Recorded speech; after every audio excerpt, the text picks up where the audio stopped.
Okay, this is the left front headlight. I wanted to get new ones, but I can't find any for any kind of reasonable price. This is the gasket I cut out for it. I believe it goes on like this.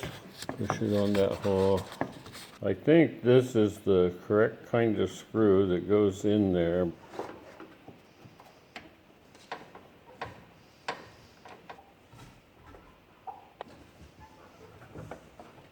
I just put that screw in on the bottom.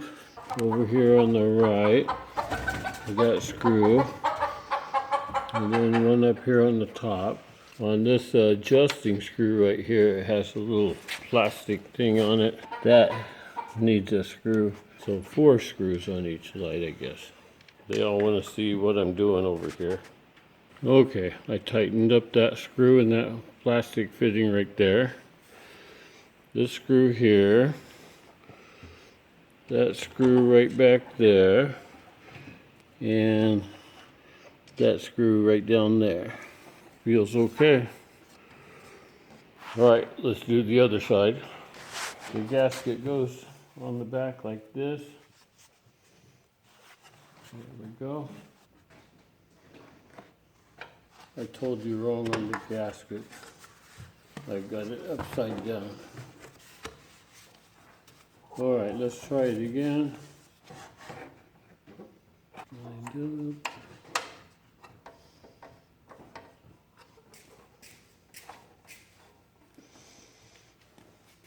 Okay, I have those 4 screws started, so I'm just going to tighten those up like I did on the other side.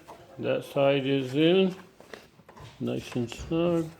Put the bulbs in next. Front blinker lights, I'm using these 1157 LL-N. 2 filaments in it, so it also has a correct and incorrect way. One side's lower. If you try to put it in the wrong way, it won't work. There we go. There's a hole back there. Push in the hole and then turn it a little bit and it'll lock in place. These are the headlights I chose. You need the 9004 headlights. It's kind of important not to touch the glass. The fingerprint could cause it to break. Headlight bulb. Line it up. Push it on until it clicks. There we go, it locks in position right there. If you want to take it back out, you just kind of push it in and push this pin down.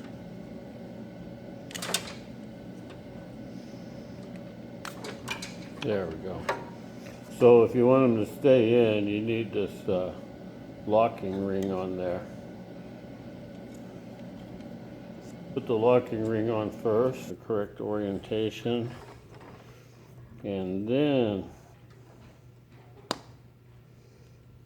this goes in the hole and the locking ring turns a little bit to lock it in place. Slide it in, turn it back and forth. There's a certain spot where it'll slip all the way in. There it goes. Turn the locking ring to lock it in. I'm gonna have to use 2 hands. I had to push that in really hard, then I was able to lock it in. Okay, next I'll do the other side. Alright, next thing I'm going to do is put this inside rear bumper on. 5 bolts.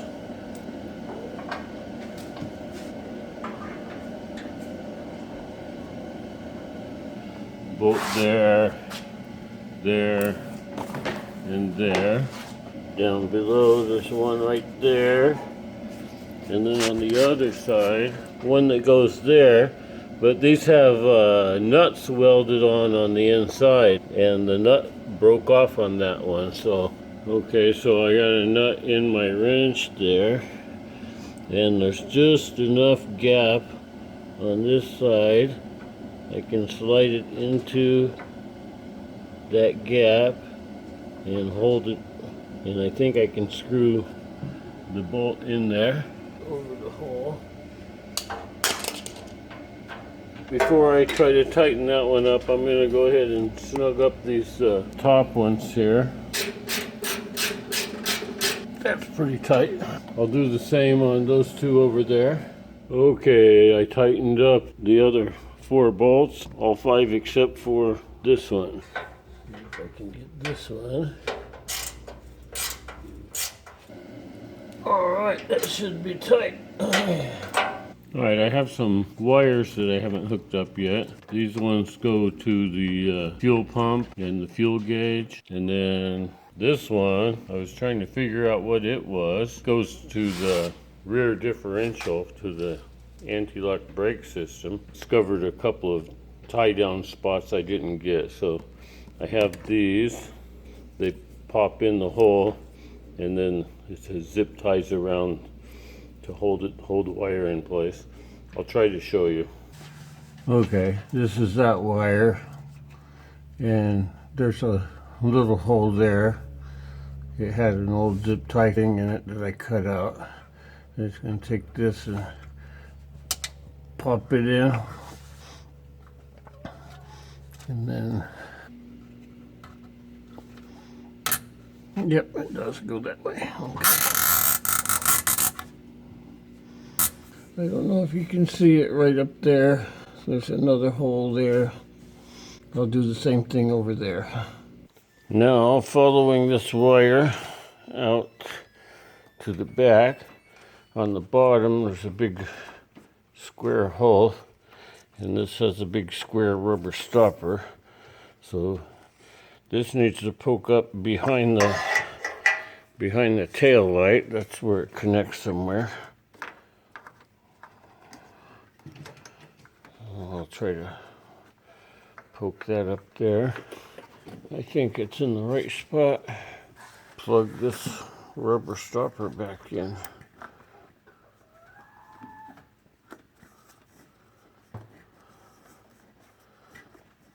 There we go.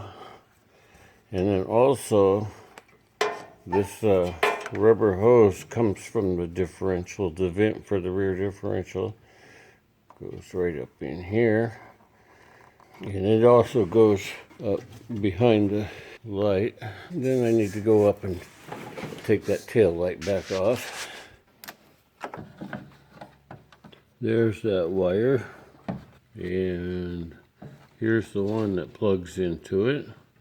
Here is my vent tube. I'm reaching down and pulling it up from the bottom. This is supposed to have a little cap on it.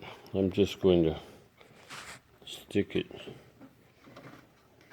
back up in there. So as long as it's up high where it won't get water in, it should be fine. All right, then I'll plug those two together, and then these two, black to black, white to white, for my fuel pump and my fuel gauge. Okay, I got these two plugged together. I'm just going to leave them right here because the bumper cover will cover that all up. This should be okay right there. And my rear wheel anti-lock brake sensor is connected. My vent hose is up in the right place. Everything else in here I think is good. I do have a wire tie over here. I'm not sure what that's for. Maybe it's supposed to go around this whole bundle here. I don't know if that helps anything or not. Alright, put my light back on, and I'll put my 2 screws back in, and then that'll be done. The next thing I'm going to put on is this front hood support, or this piece. 6 screws, the same as the fender screws. I'm just going to use the same white screws on that. If I'm lucky, all my bolt holes will line up.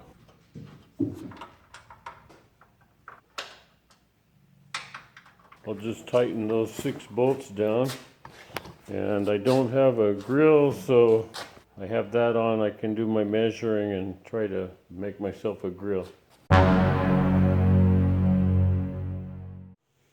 Alright, you won't find this part in any parts catalog. I spent a crazy amount of time making this.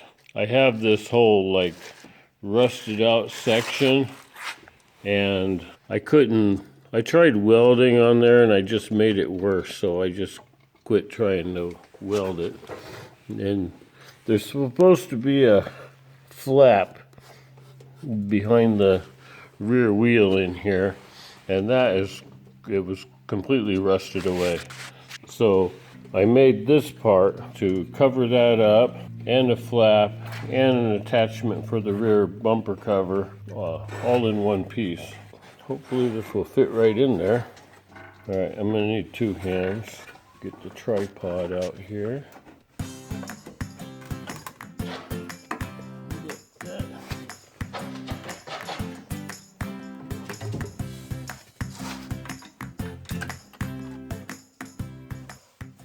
Okay, I've got those two bolts in, and then I got one more on the inside over there. Okay, I tightened up those 3 bolts. It seems pretty sturdy. It gives me a flap that'll keep the dirt and rocks and stuff from flying up inside my tail light space here. Also made mounting points here and down there for my bumper. So I'll do that next. Take my rear bumper. The rear bumper has 3 screw holes on the top up here. So I want to line up those 3 holes. And then over here on the side,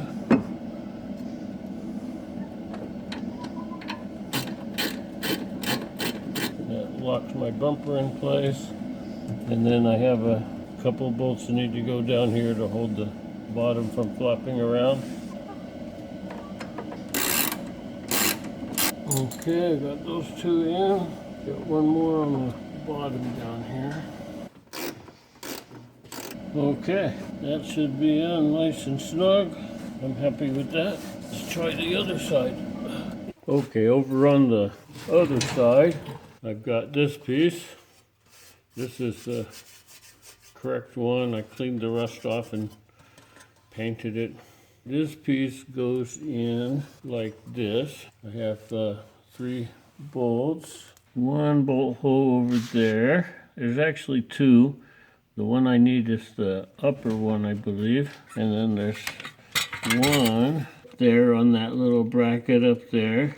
The 3rd one goes right there, up underneath there.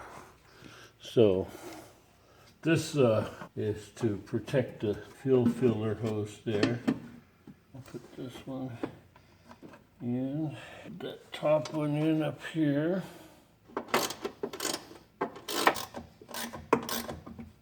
On the bottom. Okay, I have that piece screwed in. On this side, I have the correct piece. It was pretty rusty, but I cleaned it up. It looks like it's still got some years left in it. It takes these kind of screws like this. Okay, lucky day. I was able to pry some of these plastic insert things. I pried them out of my parts car. Put them into these holes. I think they have to go kind of diagonal with the corners. There we go. Yeah, push those in. Screws on like that.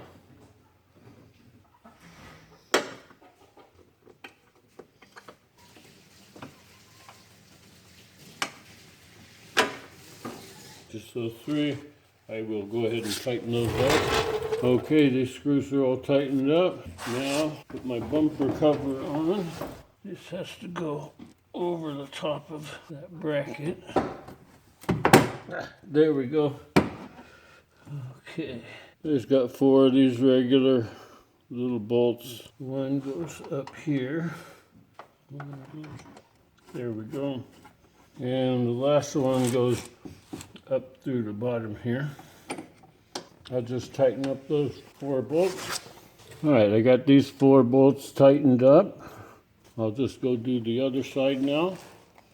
Now there's 8 of these big head Phillips screws. They all have they have these notches, and they have this little like weird flange on them.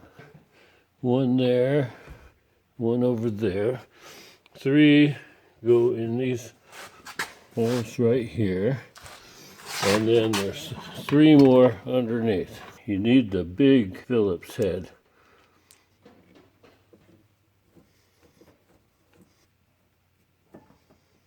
Alright, I finally got all the screws in that bumper. One last touch is to put these little caps on. They just pop in place like that. Ah, there we go. My rear bumper is installed.